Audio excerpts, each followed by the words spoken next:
The bar owner pulls equipment back, but is caught by her hair when failing to escape.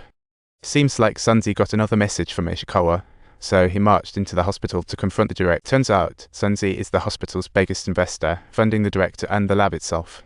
Sunzi is now super disappointed in the director and decides to fire him right there, watching the director sweat under the fire gaze while the monster is still being sedated with nitrogen.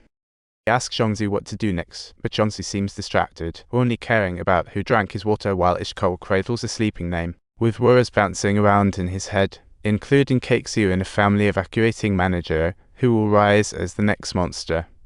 Who exactly drank that rare water?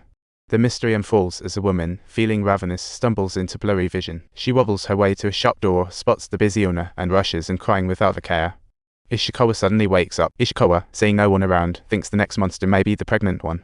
Meanwhile, at the hospital, monsters stop releasing their viruses an hour ago, and clearly woke up now, but they just lay there like lazy cats. The director brings back the freshly transformed monster, retaining memories, and upon seeing Sunzi's fiery rage, it stretches out its tentacles, causing chaos. This saves the big golden column, and a bunch of messy pals head home, utterly deflated after a wild ride. Meanwhile, officials and vendors captured by Ishikawa await rescue, joining the search for Taishang. The shopkeeper has no heart in business, waiting for Taishang's return. Everyone's worried, sneaking through vents to the laundry room. He spreads damp blood, dons a new uniform, mingles with Japanese soldiers, despite poor health. The director has no choice but to call the students to the guest room, just as Taishang is sneakily plotting to slip away, threatening the student for a clean getaway. After safely boarding, Taishang faints. The driver, seeing the danger gone, asks if the student wants to leave. The student promptly tells the driver to go. The student touches Taishang's face, cautiously eyeing onlookers. All hands drop, they return home reluctantly. Talking to his dad about regretting leaving Wencheng Hospital, he spills the beans on what his mom said about the monsters. Dad pretends to be calm and flees to his room. Dad recalls shooting monsters, sees the bloody necklace on its neck, acts without hesitation but with deep regret. Meanwhile, Mingzi is missing. Chichun directly confronts the officer, demanding Taishang's whereabouts, thinking, or maybe. The officer remembers the elder's advice. The officer is now in a living hell, struggling between life and death. Taishang wakes up, finding his shirt changed. Just then, the student rushes in, kneeling beside Taishang, feeling his forehead and realizing none of that heat is there anymore for you. Although he's confused about why Taishang is so anxious, the student thinks life really does have its ups and downs. Seeing his fellow struggling so hard really boils his blood. When the student asks if they're still friends, Taishang oddly falls silent. In this moment, the police department gets a tricky case. Lots of bizarre marriage murders happening lately, and oddly, all the victims' brains have vanished without a trace.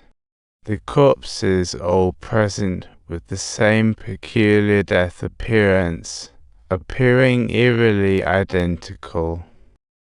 They all look like they're auditioning for a horror film. After the big drama, Taishang requests the eye shop to rescue the manager and the vendors.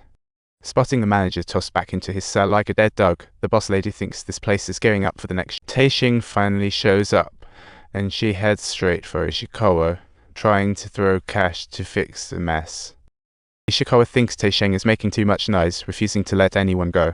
Taishang sighs, claiming this general's fundraising event is being derailed. If Ishikawa doesn't play nice, all business will come to a halt, and when the military comes chasing, they'll surely be knocking on his door. Ishikawa calls in some folks from Wencheng Hospital, mentioning that the main culprits are Taishang, Keisu, and Mingzi. Ishikawa thinks it can't be that serious. But then Mingzi pulls off a miraculous plot twist. She just straight up removes the head of the student. Ishikawa sees the dead girl in the morgue and feels DJ Khan's Sainvu. This almost gives him a heart attack. Ishikawa gets curious about the secrets of Wencheng Hospital. Of course, Taishang definitely won't tell him directly. So this becomes a bargaining chip for releasing the captured ones. Taishang can't help but help the beaten up manager up. Taishang looks at the manager with guilt, planning to keep an eye on the night market. The big sister sends Taishang packing and spills the beans about how Keisu waits for him every day.